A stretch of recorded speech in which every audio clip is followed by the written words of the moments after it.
नमस्कार. Share market Marathi या YouTube चॅनलवर आपल्या सर्वांचं हार्दिक स्वागत. आजच्या व्हिडिओमध्ये आपण मंगळवार दिनांक 4 ऑगस्ट 2026 साठीचं इंडेक्सचं विश्लेषण करणार आहोत.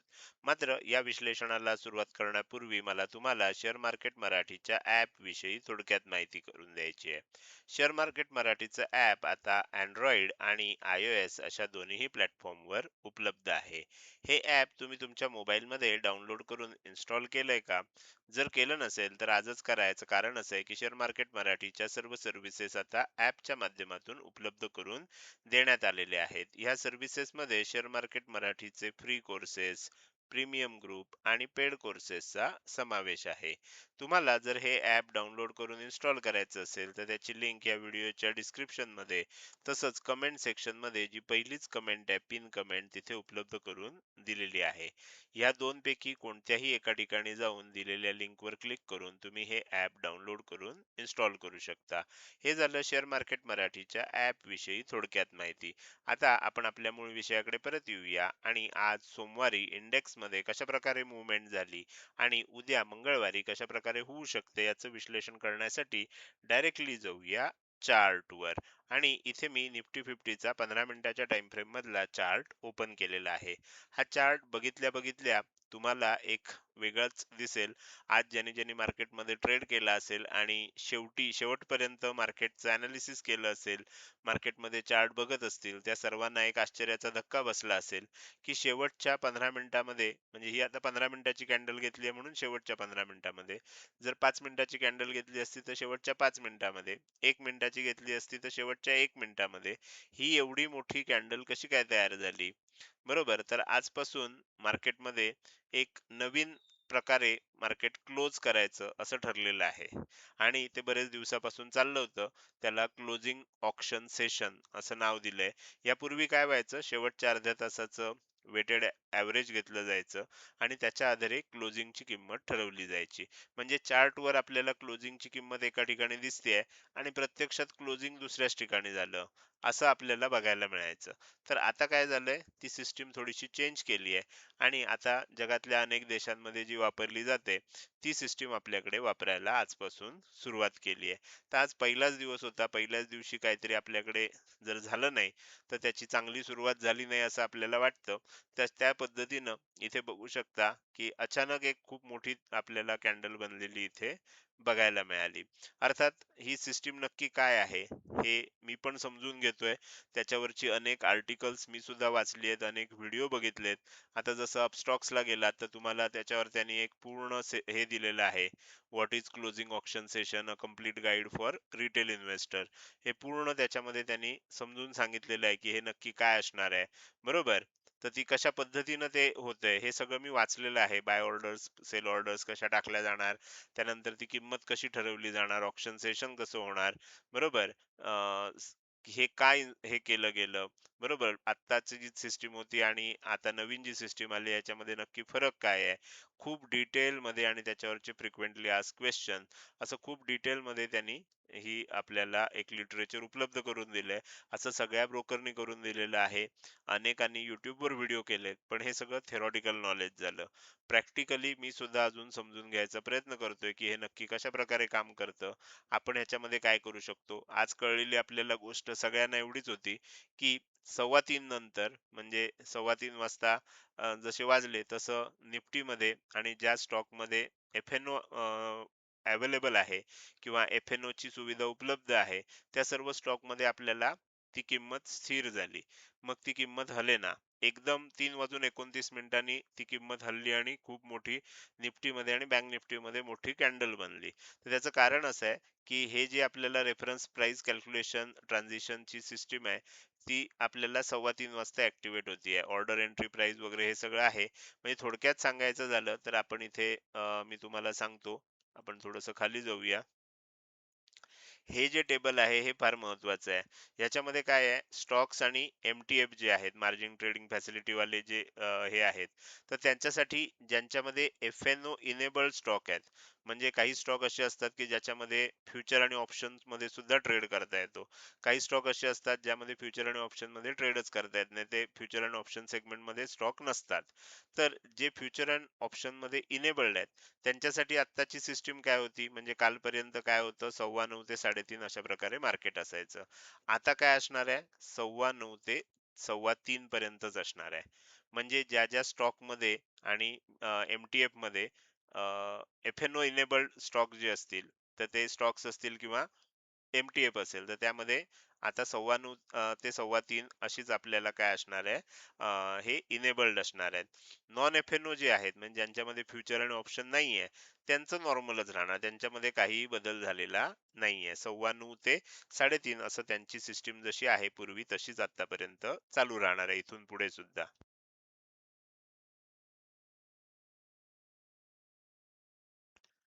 ओके.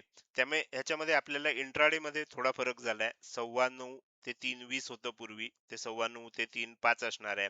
पण आता काय झालं, पूर्वी इंट्राडे मध्ये आपल्याला काही बेनिफिट मिळायचं, आता एफ-एन-ओ मध्ये ते बेनिफिट मिळायचं बंद झालंय. स्टॉक मध्ये अजूनही मिळतंय, त्यामुळे 9:15 ते 3:05 हे चालू राहणार आहे.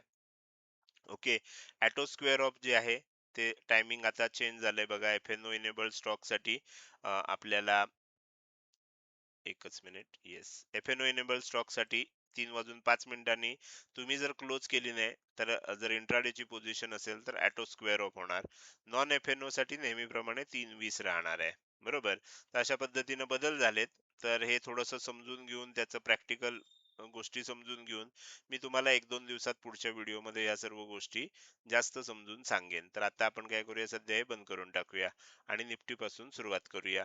निफ्टीमध्ये आज ओपन झालं होतं. ओपन झाल्या झाल्या सांगितलं होतं, हे गॅप अप ओपन होणार हे सांगितलेलं होतं. ओपन झाल्यानंतर खाली येणार हे पण सांगितलेलं होतं. कुठपर्यंत येणार त्याच्या लेवल काढून दिलेल्या होत्या.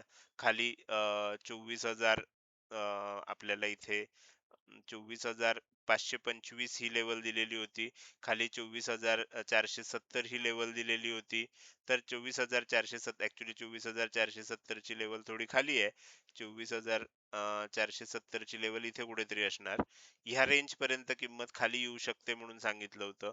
त्या पद्धतीनं आली, इथे सपोर्ट घेतला जाईल, परत बाउन्स होईल, बाउन्स होऊन कुठपर्यंत जाईल म्हणून सांगितलं होतं, 24,625, आणि हे मार्केट ओपनिंग नंतर लगेचच सांगितलेलं होतं.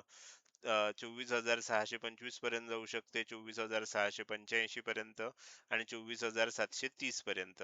पण काय झालं त्याच्या आधी बघा, गेली बऱ्यापैकी गेली, म्हणजे पहिलं टार्गेट पर्यंत जवळ आली, 10-15 पॉइंटच राहिलं होतं पहिलं टार्गेट. आणि तिथे काय झालं, तिथून एकदा सेलिंग स्टार्ट झालं. मग सेलिंग स्टार्ट झाल्यानंतर मी सांगितलं की जर एम पॅटर्न बनला तर काय होऊ शकेल, मग आणखीन आपल्याला सेलिंग बघायला मिळेल. त्यानुसार सेलिंग आलं, एक बाउन्स पण आला. बाउन्स आल्यावर सांगून टाकलं की ह्या दोन किमती आता फार महत्वाच्या आहेत, या दोन लेवल फार महत्वाच्या आहेत. जे जे आपल्याला माहिती आहे की ज्यांनी ज्यांनी युट्यूब चॅनलची मेंबरशिप घेतली आहे त्यांना हे लाईव्ह अपडेट दिले जातात. हा हाय ची लेवल होती 24,610, तर 24,610 महत्वाची लेवल आहे. त्यानंतर ही जी लेवल होती लो ची, ही लेवल दिली होती, ही महत्वाची आहे. ह्याच्या खाली टिकलं तर मग सेलिंग येईल, ह्याच्या वर टिकलं तर आणखीन तेजी होईल. त्याचबरोबर ॲस्ट्रो लेवल्स वर दिलेली होती 24,565 ची, आणि सांगितलं होतं ही महत्वाची लेवल आहे, मेक अँड ब्रेक लेवल आहे. जर ह्याच्या खाली किंमत टिकली, याचा अर्थ असा असतो की ह्याच्या खाली जर एक आपल्याला कॅन्डल क्लोज झाली आणि त्याचा लो नेक्स्ट कॅन्डलनं ब्रेक केला तर आपण टिकली असं म्हणतो. बरोबर. नुसती किंमत खाली गेली आणि वर आली तर त्याला टिकली म्हणत नाही. टच करून वर आली तर ती नुसती जाऊन आली. बरोबर. ब्रेकआउट दिलं असं त्याला आपण म्हणत नाही. ब्रेकआउट देण्यासाठी आपल्याला असं व्हावं लागतं, एक रेड कॅन्डल त्या लेवलच्या खाली क्लोज व्हावी लागते आणि त्याचा लो नेक्स्ट कॅन्डलनं ब्रेक करावा लागतो. तसं झालं तरच ही लेवल ब्रेक झाली असं आपण म्हणतो. तर इथे काय झालं, थोड्या वेळासाठी किंमत खाली गेली होती आणि त्यानंतर 3:15 वाजले. अचानक आपल्याला जेव्हा 3:30 वाजता, म्हणजे 3:29 कळलं की एकदम जवळजवळ 200 पॉईंट, 185 वगैरे पॉईंट ही तेजी आपल्याला डायरेक्ट इथे येऊन क्लोज झालं. बरोबर. आणि आता कसं आहे, जिथे ऍक्च्युली कॅन्डल क्लोज दिसणार तीच ऍक्च्युली क्लोजिंग असणार. म्हणून तुम्हाला पूर्वी काय होतं, इथे जर क्लोज झालं असेल तर तुम्हाला ऍक्च्युअल क्लोजिंग कुठेतरी इथे दिसायचं, इथे दिसायचं, किंवा वर तर नाहीच, इथे कुठेतरी दिसायचं, असं दिसायचं. आता तुम्ही बघू शकता, इथे जी प्राइस असणार तीच प्राइस तुम्हाला इथे सुद्धा या कॉर्नरला सुद्धा दिसते, म्हणजे तीच क्लोजिंग प्राइस आहे. तर अशा प्रकारे आणि ते क्लोजिंग प्राइस आल्यामुळे आपण दिलेली सर्व टार्गेट्स आता आलेली आहेत. ही जी सगळी टार्गेट दिली होती 625, 685 आणि 730. आता याच्यामध्ये झालंय असं, की आपल्याकडे जर ऑप्शनचा ट्रेड असेल किंवा फ्युचरचा ट्रेड असेल, तर आपल्याला फार मोठा फरक पडला नाहीये. हे एवढं तेजी होऊन सुद्धा आपल्या ऑप्शनच्या प्राइजेस वाढल्या नाहीयेत. उद्या काय होईल? उद्या आपल्याला ओपनिंग कसं होतंय हे बघणं इंटरेस्टिंग असणार आहे. आणि उद्याचा दिवस सुद्धा म्हणजे ह्या सीएस नंतरचा पहिला दिवस आहे. त्यामुळे ओपनिंग जर वरच्या वरच झालं, इथेच कुठेतरी झालं, इथे फ्लॅट झालं, थोडंसं खाली झालं किंवा वर झालं, तर म्हणजे वर कुठेही झालं तरी चालेल, पण फ्लॅट किंवा थोडंसंच खाली झालं, तर मग उद्या ओपनिंगलाच आपल्याला काय होईल, ज्या ऑप्शनच्या किमती असतील किंवा फ्युचरची किंमत असेल, ती ओपनिंगलाच आपल्याला खूप चांगली वाढलेली बघायला मिळेल. मात्र जर ओपन खूप गॅप डाऊन झालं, तर मात्र आपल्याला तेवढासा फायदा होणार नाही. पण तरी सुद्धा फायदा थोडासा म्हणजे आजच्या क्लोजिंग पेक्षा थोडंसं उद्या गॅप अप ओपन होऊ शकतात ऑप्शन आणि फ्युचरच्या किमती, असं आपल्याला आता चित्र दिसतंय. दुसरी महत्वाची गोष्ट, हे झालं पहिला पार्ट, की उद्या ओपनिंगला काय होईल. म्हणजे आपल्याला असं वाटणार की आज एवढी मोठी तेजी झाली पण काही तसा फायदा आपल्याला झालाच नाही, म्हणजे ही फक्त कागदावरची तेजी राहिली, ऑप्शन मध्ये फ्युचर मध्ये काही चेंज नाही झाला. तर तो उद्या सकाळी होण्याची शक्यता आपल्याला दिसते. अर्थात हे सगळं नवीन नवीन आहे, सगळी सिस्टीम एकदा व्हायला लागली, समजायला लागली, की मग आपण व्यवस्थित त्याचा उपयोग करून घेऊ शकतो. आणि रोज रोज असं होणार नाही, हे पण लक्षात घ्या. आज सेन्सेक्स बघितलं तर सेन्सेक्स मध्ये असं काही झालेलं नाहीये, फक्त निफ्टी आणि बँक निफ्टी मध्ये झालंय. तर आता आपल्याला पुढे जाऊन बघायचं की उद्या काय होऊ शकतं. तर उद्या दाट शक्यता अशी आहे की गॅप डाऊन ओपन होईल किंवा ओपन झाल्यानंतर जरी भले गॅप अप झालं, ओपन झाल्यानंतर पहिल्यांदा खाली येण्याची शक्यता आहे. खाली आलं तर मग आपल्याला बघायचंय की नेहमीसारखं जसं आपल्याला इथे झालं होतं, वर गेलं, खाली आलं, वर यायला लागल्यावर सांगितलं ह्या दोन लेवल महत्वाच्या आहेत, ही लेवल आणि ही लेवल. तसं होईल, एकदा खाली आलं आणि परत वर जायला लागलं की मग ही लेवल आणि ही लेवल महत्वाची असणार. इथनं वर गेलं तर आणखीन तेजी होऊ शकते, इथनं खाली आलं तर नॅचरली एम पॅटर्न तयार होईल आणि मग काय होईल, आपल्याला मग प्रॉफिट बुकिंग बघायला मिळेल. कारण या फायनल लेवल होत्या तिन्ही, तिन्ही टार्गेट आलेली आहेत. त्यामुळे आता येण्यासारखं टार्गेट डायरेक्ट काही राहिलं नाहीये. तसं मी मागच्या 2 आठवड्यापासून सांगतोय की मीडियम टर्म लॉंग टर्मची टार्गेट वर आहेत अजून. तर साधारणपणे आपल्याला माहिती असेल की 24,840 च्या आसपास आपल्याला एक मीडियम टर्मचं टार्गेट आहे. पण ते आता उद्या लगेचच जाईल का आपल्याला थोडं खाली येईल, ते बघणं इंटरेस्टिंग आहे. कारण शॉर्ट टर्म मध्ये आपली सगळी टार्गेट आलेली आहे, तर त्यामुळे थोडंसं एकदा प्रॉफिट बुकिंग येऊन मग कदाचित जाऊ शकेल असं वाटतंय.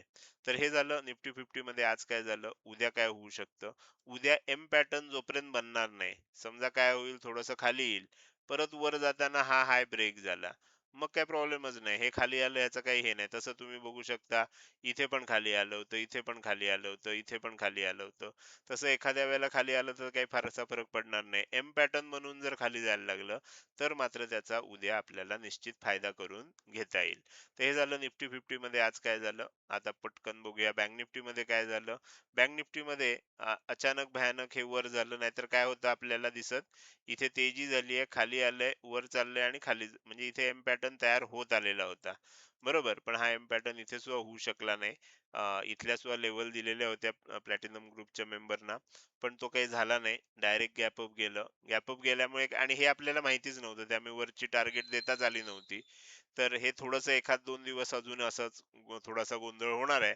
त्यानंतर मग आपण काय होईल, आपलं सगळं रेग्युलराइज होईल, आपल्याला सगळी सिस्टीम लक्षात आली, त्यानुसार आपण मग चेंजेस लगेच करू शकतो. तर वरच्या बाजूला 58,175 पहिलं टार्गेट आहे, ते आलेलं आहे. 58,480 दुसरं आहे.